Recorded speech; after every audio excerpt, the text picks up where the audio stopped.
This is SoundNotion, the weekly podcast for new music and music news. I'm Dave McDonald. I'm Nate Blayton. I'm Sam Merciers. And we're joined this week by two members of the Contemporaneous New Music Ensemble, conductor David Bloom and composer Dylan Mattingly. Thank you both for joining us. It's great to have you. Thank you. Thanks, guys. Good to be here. First of all, I want to say Happy Mother's Day to all of our mothers before I forget, because that's something I'm likely to forget. If you're watching this today, call your mother. Second of all, it's great to have you guys. You guys are kind of part of this growing group of New York new music ensembles. A couple of things that we thought were pretty interesting about you in particular. One is that you're one of the larger new music ensembles. You're more of a chamber orchestra, and that seems like an interesting struggle in to keep a group like that together. And another thing is that you're all relatively young. So you guys are all of you from Bard, or some of you graduated from Bard? Many of us are from Bard, but we have a lot of members in New York City and around the Hudson Valley in general. And we're not affiliated with the college at all. So it's just sort of, it's a good environment for something like this to pop up, but we're not beholden to the college in any way. Sure. We understand that. We're all from Michigan State University, and we have to make that distinction sometimes. Yeah. So tell us a little bit about how Contemporaneous got started then. So Contemporaneous started when Dylan and I met. Well, I guess that's not really when Contemporaneous started, but the seed for Contemporaneous started when Dylan and I met and sort of realized that we shared this ambition to start an ensemble, organize concerts. And so we started in, our first concert was March of 2010. And since then we've done quite a lot of concerts. I think we're in the 40s of events now. And that's a lot for just a few years. Just a couple years, yeah. And we've done 20-something I think 21 world premieres by now. And we've recorded this album on Innova Recordings that I'm sure we'll talk about soon. Yeah. So it's been a busy 2 years. That's awesome. I can imagine. Absolutely. Yeah. So congratulations, first of all. That's a huge accomplishment. Thanks. Thank you. So how do you keep all that stuff together? You guys are a nonprofit, right? Right. Which is amazing, also, for being around just a couple of years and having nonprofit status. Sure. I know that's quite an ordeal. It is. So, so the question, how do we keep it together? Yeah. It's I don't know how not to keep it together. It's what we breathe and live, and so this is how Dylan and I spend a pretty large majority of our time. I'd say a big part of it is that it's a combination of the fact that we were both very excited about everything that we're doing, and the fact that David is a master organizer as well. Cool. He's an incredible schedule maker, and so the combination of a conductor. Yeah, definitely. So the combination of being excited about something and getting other people excited, because once we get the musicians and especially the audience, I mean, we have a pretty big fan base at Bard, and it's just like the culture of wanting to hear something new and being excited about everything that's going to happen is something that's really good at helping to keep something together. So that's a big part. Well, That's great. very cool. So you say that your ranks are formed from partly people in school and partly other people around New York. How did you find everybody? How did you get this together? I mean, at Bard, it's pretty self-explanatory. We meet people who are like-minded and share interests in performing new music. And the new music community is surprisingly small and really supportive. So it's not that hard to find people, but I guess it's a little harder to find the right people, the people who are really excited and like-minded. But we've been pretty lucky with that, finding some really great folks to play music with us. And 40 some of them. That's great. Right. So how large was the group when you guys first started? That's a good question. It's been a pretty sizable group ever since we started. I guess our first concert had 25 people or so. That was that was a while back. I can't really recall, but has it been since then? Has it been sort of fluid with people coming and going, or is it once you're in Contemporaneous, you're in for life? Well, we really have a core of the people that are the most excited and our favorite. It's so that we have sometimes you really need that third trumpet player or whatever. There's some people that are on the periphery that have a lot of other things going on. But we do have as we had more and more concerts, we've built a group of people that we know are the ones that are contemporaneous for life. And so, I think we have a pretty stable with the teardrop tattoo, right? Of course. I was curious, looking through your rep list on your website, you've got a lot of composers that are big names, and you also have a lot of composers in the group, including you, Dylan. How is this a different experience for you writing for the same group of people over and over again than writing for new things? Well, part of the goal with Contemporaneous is that we want to be able to provide an ensemble or just an outlet where composers can do anything that they want. And so that, first of all, that means we have to be able to play anything. And second of all, that goes back to the size of having a large group, and not only a large group, but a group where if a composer wants something else, if they want to write for 8 retuned violins, like Yotam Haber's piece that we just premiered, then we can do it. And so the idea is that the composer, certainly there are things to think about with the ensemble and how incredible a conductor David is and how great the musicians are, when writing for it. But sort of the idea is to let the composer be able to do anything that they want, and then we will figure out a way to put it on. So it's a little bit of a lab, would you say? Yeah, or it's sort of providing a lab for the composer. Yeah. Yeah. So do you have a lot of collaborative experiences then, where you're kind of going back and forth and composers are bringing you kind of inchoate scores and reading them and talking about them, and a lot of revision throughout the rehearsal process? Do you do a lot of working like that with composers? Yeah, we certainly have. But I'm always happy to see works in progress, and composers who are writing for us will often send me or Dylan their scores in progress, and we'll talk about them and how they're developing. Do you ever read them down with the group? I guess we haven't done that yet, but the way we've often rehearsed in the past, our rehearsals are pretty spread out comparatively, so the composers often have time to go back and make revisions and come back and we're happy to look at a completely new set of parts and score and start from square one. It happens, and it's exciting.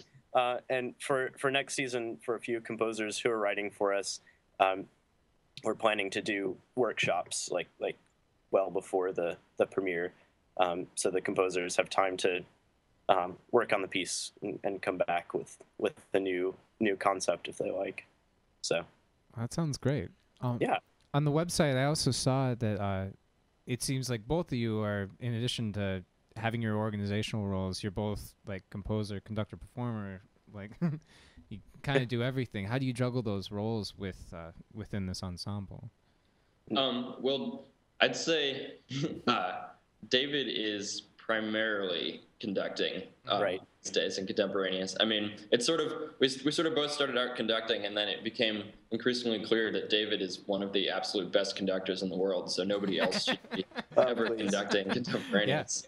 So David's really taken on that role, and for me, I mean, I spend all my time composing in one way or another, but at the same time, I'm sort of the multi-instrumentalist in Contemporaneous. Whatever we need in a certain piece, I'll probably play that. Cool.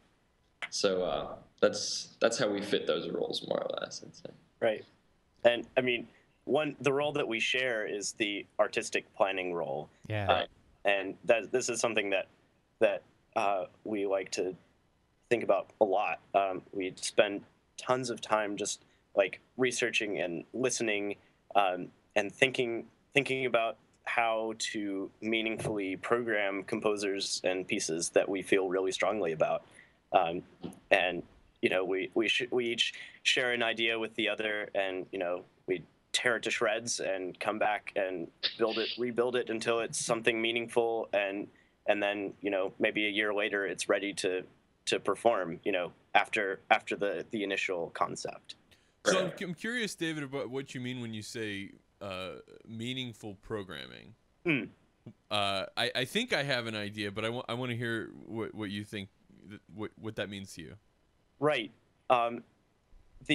So going along with the idea of going to composers and saying, you know, what can we do for you? We have these resources of an ensemble and these specific instruments. What can we do for you, you know, composer? So in addition to having that philosophy for new works, It's about time. yeah, right. Show a little respect. I guess, you know, going along with that idea of new works, we don't want to sort of appropriate new pieces and say, okay, we need for you to write this size piece that fits in this program with this piece.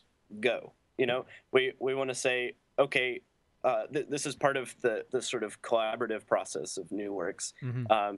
We are looking for how the work can interact with other pieces on a program. And yeah, let's see. I don't know if I have any. Dylan, you want to add to that? Of how pieces can interact? Sure.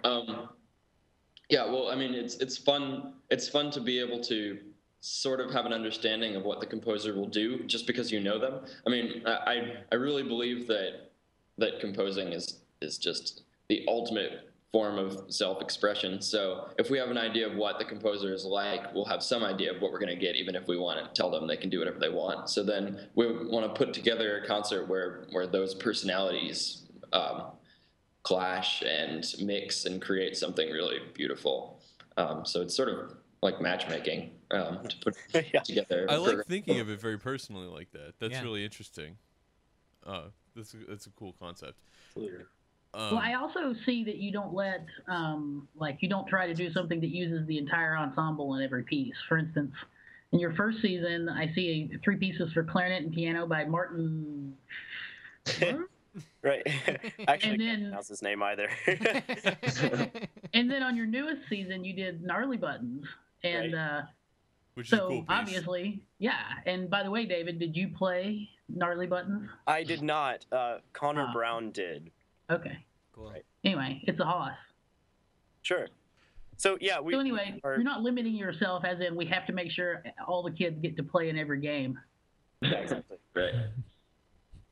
Anyway. So, cool. And I guess not all that we do is new work. I guess Dylan and I were talking a lot about brand new pieces just now, but we also do lots of recent existing pieces that we feel really strongly about. Yeah, I mean, it's all new. It's just not all world premieres. Right. One problem that we talk about a lot on this show is discovery and how it can sometimes be difficult to find those new works. And I'm curious about what your process is like. How do you guys go about finding these new works to program on your concerts? To what was your word? Thoughtfully program, meaningfully program on your concerts. Well, I mean, for me, I just do a lot of listening to anything that I find on the internet. I mean, I think I would consider myself pretty good at spending time on the internet. So when you pour that energy into looking for new music, then that can be really fun. And then at the same time, you know, there are so many fun, exciting young composers and older composers writing music now, particularly in America. And so, you know, I have a general idea of a bunch of them, and I always want to check out when they've written a new piece. So that provides a lot of fodder for looking up new stuff. Cool. Should we move into our stories for the week? We'll talk about your recording at the end of the show. But I think we should move into our regular stories. We have a really strange call out. We talked last week about Peter Gelb, the managing director of the Metropolitan Opera, has taken a lot of flack over the last year, and it's gotten particularly heated over the last few weeks and months over The Ring and all kinds of other things. But one thing that I think in general people have agreed is one of the better projects of his tenure at the Metropolitan Opera is, of course, the live in HD theater broadcasts to people like me and Nate and Sam that don't live in driving distance of any live performances of the Metropolitan Opera. And they're not only broadcast around the country, they're broadcast around the world. So this week, the artistic director of the English National Opera, John Barry, has come out and said that they are not interested in these live streams, and they think that he thinks that they're in fact a distraction from what he really wants to do, and that they don't bring in audiences. He's trying to take the aesthetic high road because he didn't think of it first. You think? You think that's the problem? Yeah. I mean, well, look, whether or not it generates new audiences, we all know that opera companies are all fighting for cash all the time, right? And this is generating revenue for the Met. So why wouldn't you do it? I mean, I don't know how you can say it doesn't bring in people. Well, Right. Leaving the ridiculousness of that aside, it brings in money, which, unless you're an idiot, you're going to want your opera company to make more money. And this whole thing that it's like tainting the art in some way is it's ridiculous. Are you calling John Barry an idiot? Yes. Okay. Wow. Just want to make that clear. Sam's the shock jock of this show. If you say something that preposterous and knowing that it's going to get published and talked about, you've got to be at least a little bit stupid. Okay, Sam. We're gonna calm down now.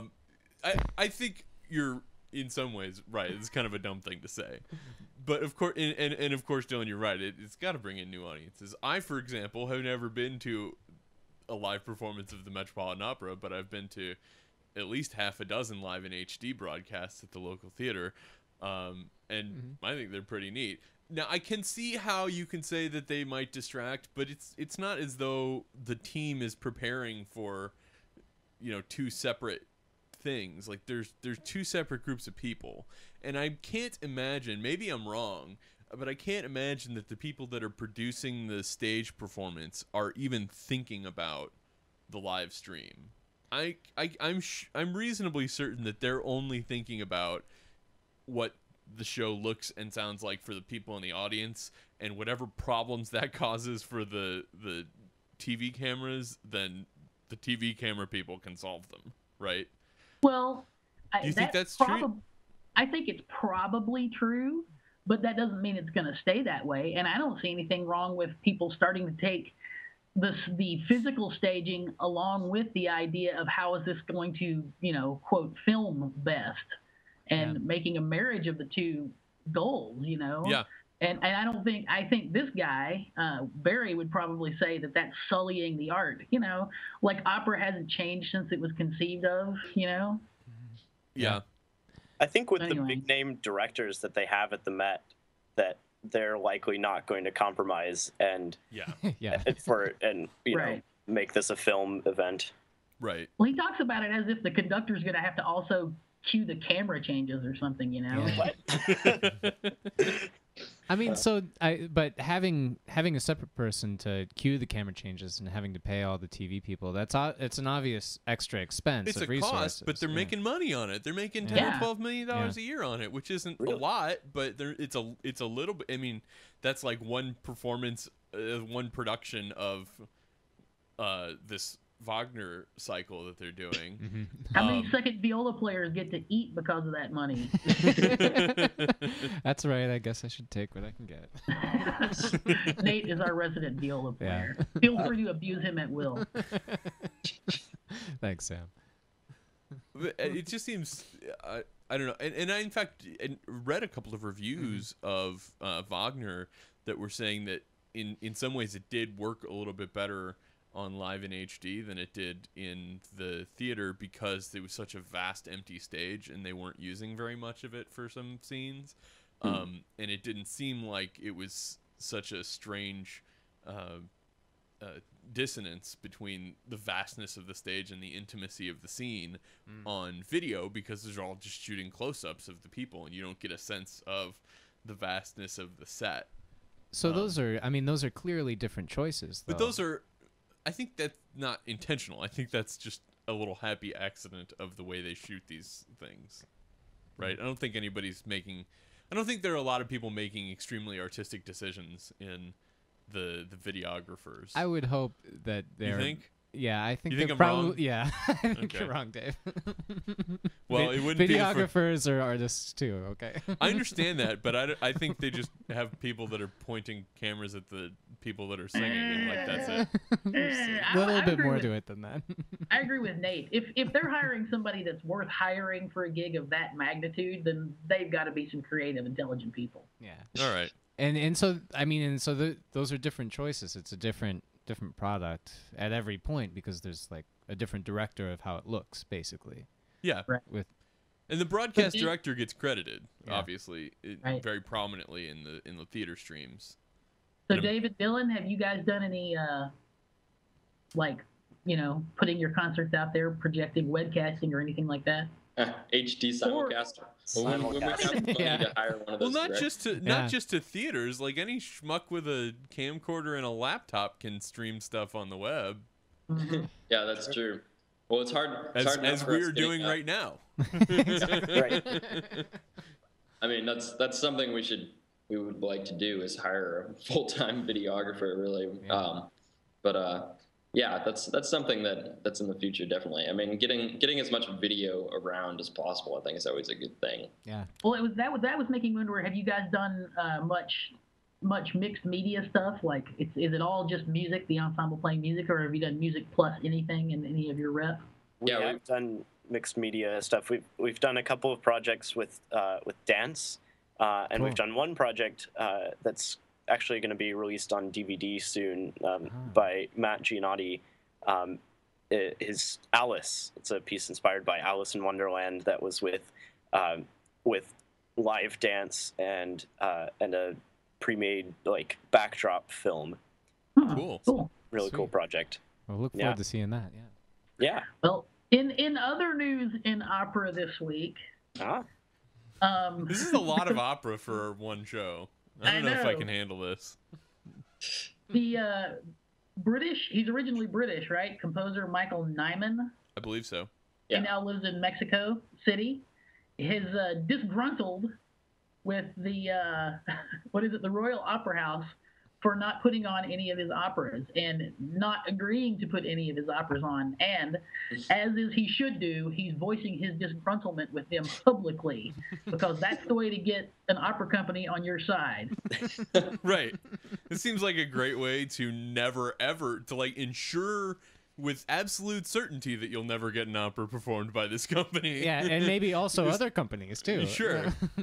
Yeah, and just for the record, when you wear Harry Potter glasses and you're not Harry Potter, you kind of look like a jerk to start. Why do you gotta So hate? anyway, So this guy, well, 'cause this guy is just a jerk. I mean, how can I'm so bumfuzzled by this guy putting that out there in the public record that I'm just at a loss for words almost, except to say he's also stupid like that other guy was. I love his string quartets, though. Yeah, he's a good composer. Yeah. Yeah. Not a good public relations guy. That's fair. Yeah. Note to Michael Nyman: hire Sam Merciers for your PR. That's right. You will piss off, I would say, at least 4 fewer people. Right. But probably other people instead of just this opera. Yeah, it'll be different people. Yeah. But it'll be fewer people. Yeah. Yeah. So anyway, here's the quote. They are continuing to pay he's talking, this is the composer He's talking talking in about, the third person. Yeah. Well, no, he writes about himself on his Facebook in the third person. Right. They're continuing to pay for new work, but not my work. Maybe they remember when I was in Music Grid in 1971, there was a laughable production of Rigoletto, which my companion and I laughed at throughout. So that to me is he is just an a-hole, you know? He's just an a-hole. I mean, there needs to be more people willing to say, that guy's just an a-hole. You know, I don't care who he is. Man, am I wrong? I'm really done thinking about it. Yeah, that's enough of that. Good. In rather sad news this week, Maurice Sendak died. He was 83. Maurice Sendak, of course, probably most famous for authoring Where the Wild Things Are, the great children's book. And I learned this week in his obituaries that he also designed for several opera productions and ballet productions, and in fact was part of adapting several of his books for opera. Wrote the librettos for Where the Wild Things Are, and what was the other one? Higglety Pigglety Pop. See, it was on the tip of my tongue. The tippity top of my tongue. Yes, well said, Sam. Have you guys seen any of these operas? I've never. I didn't know that he had done opera at all. I did because of NPR. It's been a Sendakathon on NPR at work every day. Is this the Oliver Knussen opera? Yeah. Yes. Yeah. Yes. It's. I mean, I've never seen it, but I have the recording. I love it. It's great. I think they're both by Oliver Knussen, in fact. Okay. Well, there's also another. Do you guys know Randall Wolf? Woolf? No. He's a New York composer, really great composer. He has a pretty substantial work for a chamber ensemble with like electric violin and some really other cool stuff. I can't remember. But he has a work called Where the Wild Things Are, and it's a pretty literal instrumental work that's literally traces the story. Cool. What was his? It's out, I can't remember the label it's released on. Let me look it up. Cool. Could you say his name again? Randall Wolf. Woolf. Cool. Great. Well, so I mean, it's certainly one of those works that I can't imagine any work that would be more well known than something like one of these. Like, I feel like I could walk up to just about anybody on the street and they would know something of Where the Wild Things Are, the book. And of course, go ahead, Sam. A lot of warm feelings. Not only do people, seems the majority of people know it, but they have some sort of awe, feeling towards it. Sendak was interviewed 4 times by Terry Gross, so they did like a compilation of. Of course they did. Of all the interviews from WHYY in Philadelphia. That's right. And what's amazing is he really, when he's addressing the idea of his books being for children, he says they're just books, but he really tries to capture, like, for him, childhood was a scary, disenfranchised state to be in. So that's kind of the perspective he comes from. And I think that's why people have such warm feelings about it, because somehow it touches those same feelings that, everybody was a kid, and so everybody knows what that feels like. Yeah, as children's books go, these are honest, strangely honest. You in ways that are unexpected and beautiful. Yeah. And it's, I think, one of the reasons they make such interesting operas. This Sequenza 21 piece, Christian Herzog felt the need to point out these operas, these opera adaptations, and he brings up that he says Where the Wild Things Are is the best children's opera of our time, which is not a genre that I think about very often. But I'm very interested in checking it out now. I'm curious about how that honesty and that kind of, like Sam said, it's kind of scary. Yeah. Is brought over to opera. Anyway, does anybody have any other thoughts on Maurice Sendak? No, sir. It was very sad. Yeah. And he was a very cool guy. Sad to lose somebody as cool and creative as Maurice Sendak. Completely different story. The Copenhagen Philharmonic. This is their second flash mob video, I think. I know I saw them do Bolero in a big train station last year, but this video is viral as anything gets in classical music. Went viral this week. We had hundreds of views. No, I think it's in the millions actually. Yeah. Yeah, I'm looking at it now with little over 2.1 million, which is pretty much for classical music again. Yeah. But let's actually just watch a little bit of the beginning of this. This is the Copenhagen Philharmonic.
So that's just a little bit of that.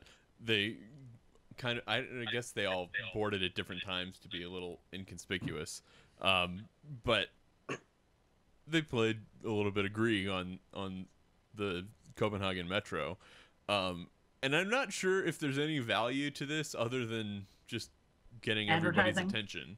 Yeah. And I don't know how many people are gonna like. I don't know if they're advertising to people in Copenhagen or people around the world. Obviously YouTube is global. I wonder how many of the people that are like on that subway that are on that metro train with them are thinking, I really ought to go see that Copenhagen Philharmonic sometime. What's this classical music thing? Probably an equal amount of people are going, God, I wish they would shut up. I hate that's going on. Is this something you guys would ever do with Contemporaneous? I would love to do a flash mob in Contemporaneous. Yeah, I think that'd be great. I mean, I think the reason for, in terms of promotional purposes, it wouldn't be for, I mean, maybe in Contemporaneous it's such a specific thing at Bard that it could actually promote our cause, but I think in general, rather than it being something that really promotes one thing, it's just a mass promotion of the music that you like. If you have the idea that people will like the music that you like, then theoretically, the more people hearing it unexpectedly, the more people that are going to like it. Yeah, and on top of that, it's just like a cool artistic project. Yeah, absolutely. Cool factor. I'm really intrigued by the idea of using that sort of idea, like as a part of a composition. Not exactly the same. And like writing a piece specifically for that. Well, where flash mobbing is an aspect of it. Remember the giant saxophone piece where it had the 4 soloists that were spatialized? And I can't remember the name of it. It was a pick of the week one week, and we had this on, and there's 4 soloists who are doing the spatialized, alto saxes, and there's like a mob of saxophone players that kind of wander around the space playing different things. I'm not sure how it's notated, but And then there is a way in which that piece may be performed as sort of a flash mob, where you go to a public space and the wandering saxophone mob does that in a public space. I think we called it sax zombie apocalypse. Remember? Yeah. Okay. I have a vague recollection of something like that. It's a really cool piece. I'll dig it up. I'll dig it up in our SoundNotion archive. So I think I don't remember who said it, but somebody said this is just in general promotion of this music, which I think is probably the best. I don't know if this is something that's really going to draw people, like you said, to Copenhagen Philharmonic concerts, but it's certainly something that could get people interested in this music in general. I mean, yeah, as a viral video, it's like, oh man, that's neat. So a lot of people are saying that this video they think is fake because it at some point when the strings come in and it gets kind of loud, you lose track of the ambient metro noises. But I'm tempted to believe it. Yeah, and suddenly there's a small bass section on the train and everything. I think it's cool. Yeah, I don't care. Well, even if it is fake, it's very well done. I like it. Yeah. If they did do it and execute it as an actual flash mob where nobody knew what was going on, more or less, then whoever recorded it was a genius, because the sound is pretty damn good considering what the environment is. Yeah, that's true. Yeah. But along the lines of other projects that have done things like this, there's a group called Supercritical Mass, supercriticalmass.com, and they featured a work on last summer's Make Music New York, which is an annual we've covered it on the show. Huge music festival. Swelter was the piece and they had brass players all around the lake in Central Park, and they do stuff all over the world. Let's see, I know Julian Day works with them. I can't remember their other principal artists, but the cover of their website has like about 30 flute players in concert attire wandering around in a space. Yeah. Right. One thing I like about the Copenhagen thing as opposed to this is that it's, first of all, a surprise, and second of all, very casual, and like these people were just, whatever, I'll get up my flute and play a little bit of Grieg. Yeah. And then the guy, oh, I know that, oboe. I'm sure glad I brought my bassoon today. Right.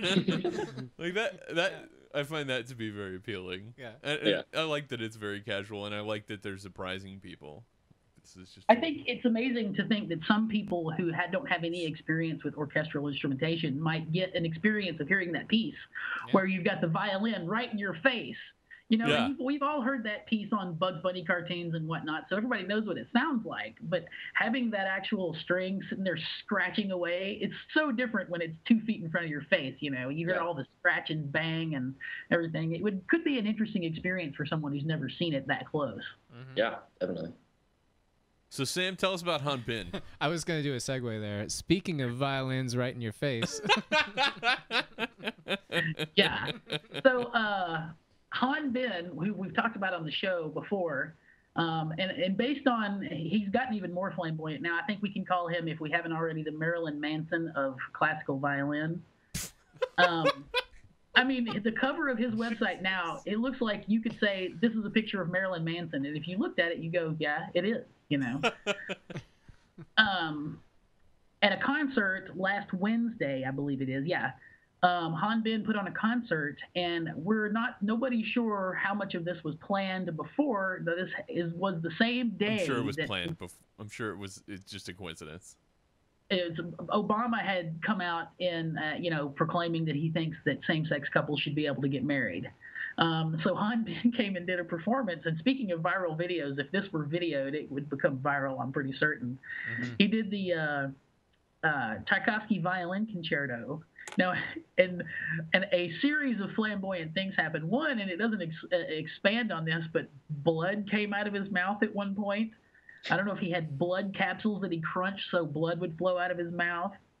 You can see on the picture there he's wearing, if you had to come up with the most tried and true stereotypical, gay man uniform, the Daisy Dukes and the boots, and he's got the rainbow flag.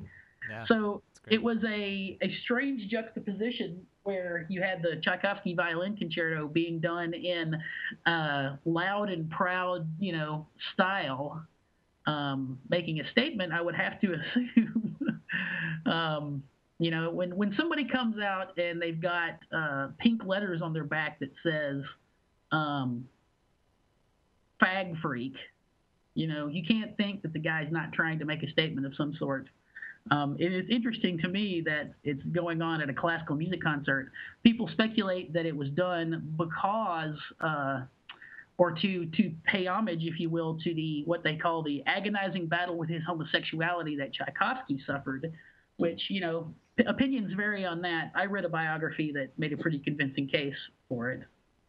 So anyway, to me, I thought that was very interesting that someone's going so far out there in making a statement about a social issue, and the backdrop for that is the Tchaikovsky Violin Concerto. It's not what you expect. It seems like a strange mashup of cultures in a lot of ways. And I want to point out, and this is something that I pointed out when we talked about Hahn-Bin the first time, if he wasn't really good at the violin, nobody would care. Yeah, right. He's like killer, if he didn't rock out on the Tchaikovsky Violin Concerto, we wouldn't be talking about this. Mm-hmm. Yeah. So he's not riding the hype of his appearance or anything like that. Absolutely not.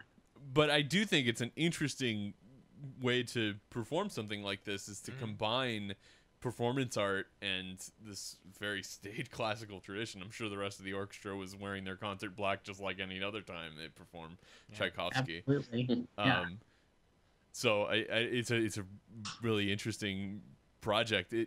I wouldn't say that it's I kind of want to put it in a different category than a usual performance of a Tchaikovsky Violin Concerto.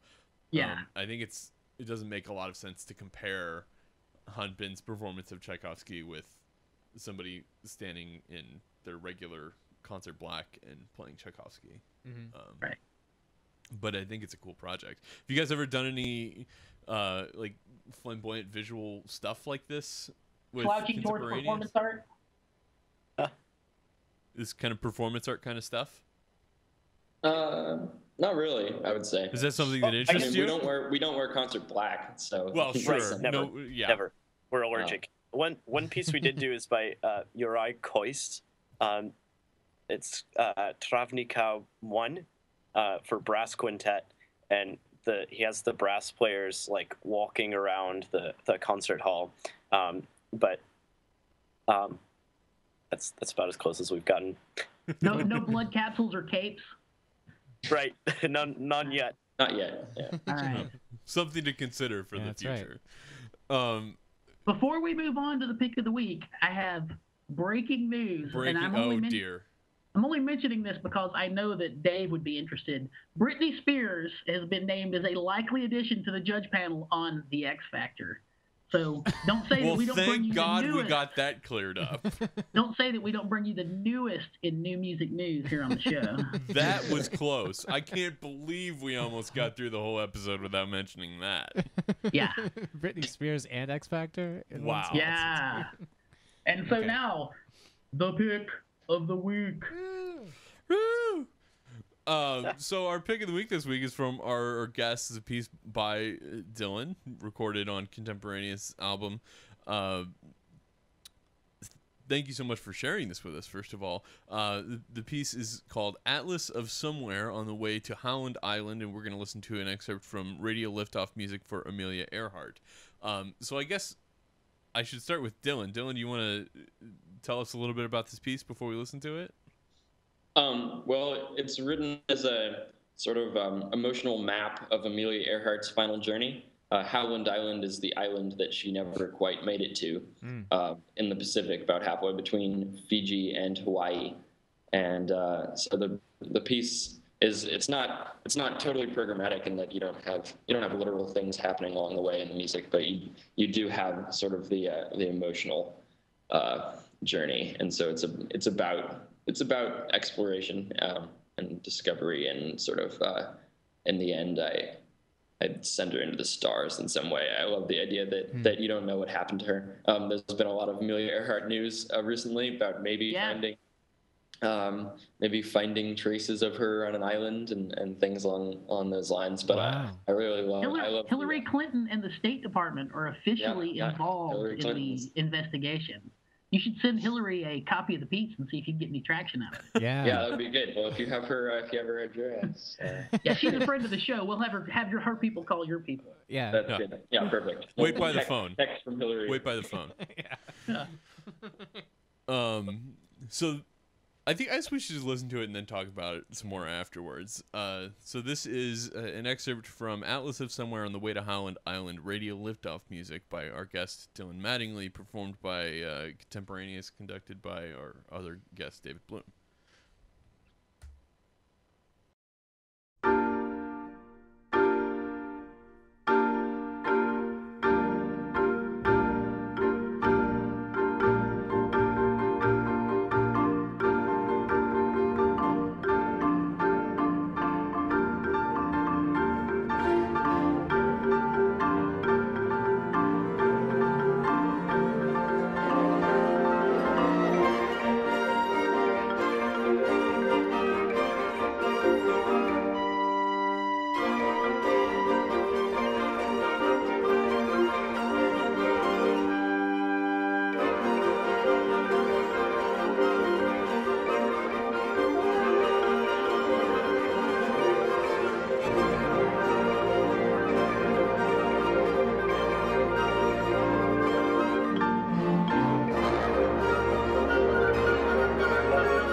So that was an excerpt from Atlas of Somewhere on the Way to Howland Island, radio liftoff music for Amelia Earhart, again by Dylan Mattingly, performed by Contemporaneous. Thank you guys so much for sharing that with us. This is a fantastic performance. Yeah, these guys, they just all the rhythmic transitions. Sam is beside himself. Well, when Sam I heard it can't this morning, handle how awesome this performance is. Yeah, the first 90 seconds lays out how it's going to happen, because all the rhythmic transition things just happen with such accuracy. Mm-hmm. And I want you guys to know that also that the audio track that gets put on the show at the end does not pass through Skype, so it will sound way more clear, way more clear than that when people actually watch it. But yeah, the first 3.5 minutes, I think is just a great sort of anthem, and I love all the rhythmic things that happen. And finding a group, especially that big, that can play all that rhythmic stuff with that kind of accuracy makes me, I told Dave, I want to write for you guys now, because you could write something and you know it's going to get played. Right. Well, that's our goal. So. Yeah. Right. So, excellent work. Thank you so much. Yeah. So this recording is released on our debut album, which is out now on Innova Recordings.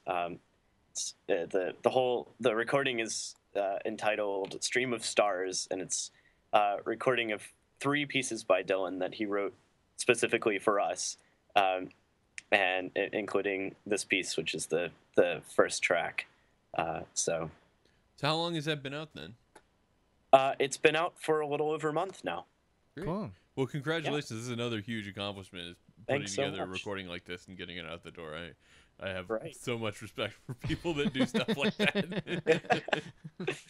But it's a really cool piece, and you use a lot of Dylan. There's some really cool tuning things that you do, some really interesting microtonal stuff, and the overlap between the stuff that's very intensely microtonal and the stuff that's relatively standard, even tempered chromatic is really interesting to me.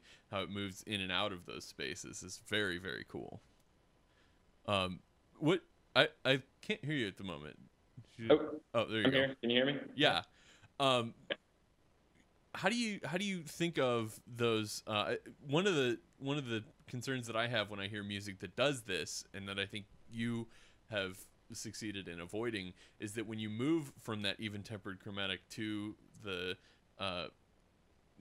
grittier stuff, it starts to sound out of tune. But this sounds very intentional, and part of that is probably the performance. But how do you manage that leap without it sounding wrong? Yeah, it's a good question. I mean, part of it is that, well, I use the main microtonal instrument in the piece is the harp, is tuned a quarter tone down, and so I use it in a couple different ways. In a lot of cases, it's sort of microtonal, and that I'm just using it for just effects. So you can approximate the 11th and 13th harmonics pretty well with quarter tones. And then you can approximate sort of badly the 7th harmonic, which I also do.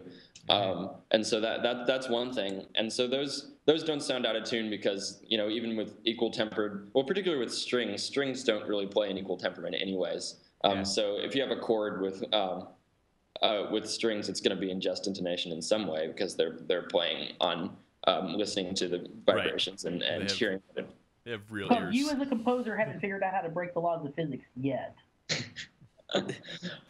Yeah, I haven't figured out how to break the laws of physics yet, but we'll work on that.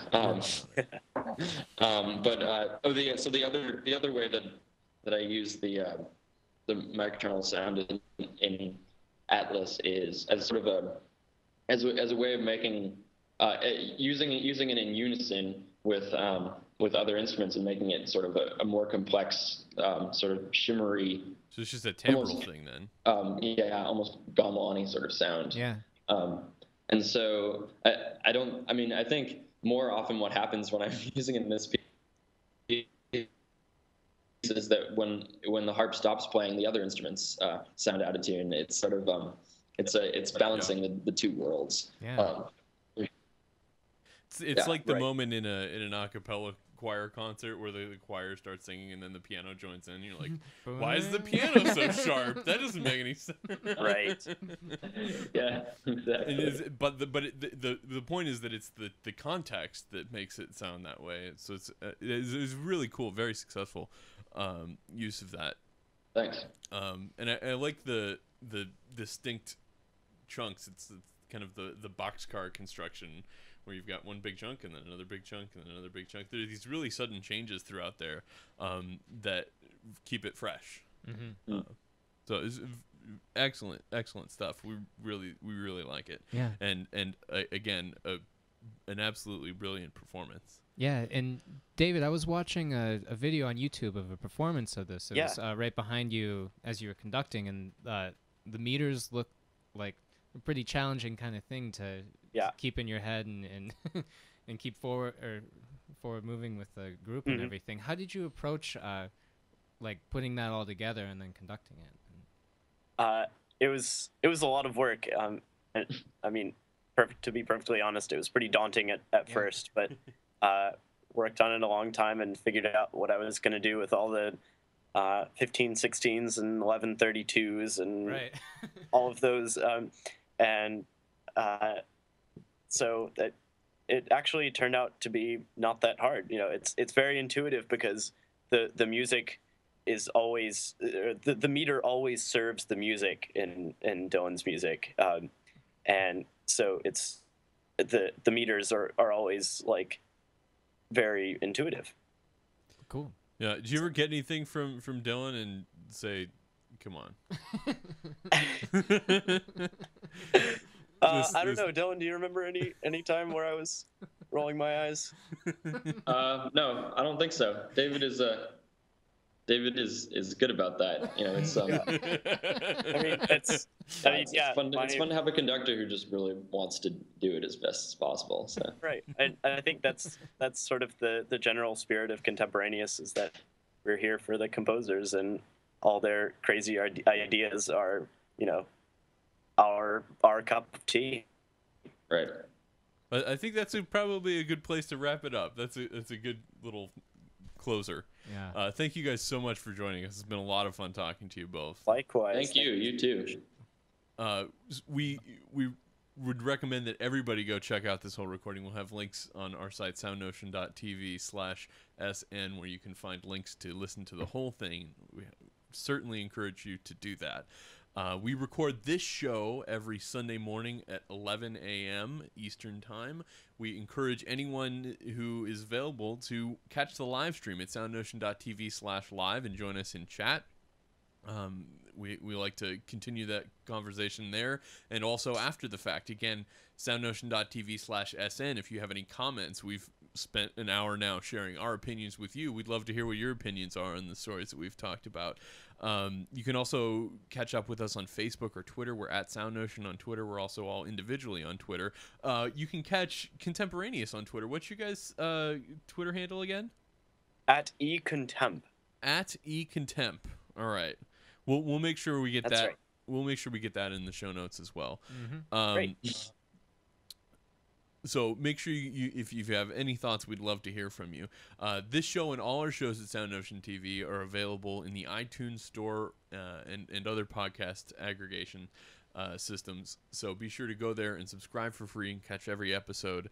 SoundNotion's introduction includes music by Patrick Gulo and video by Tyler Lapp. Thanks again for watching, and we'll see you back next week.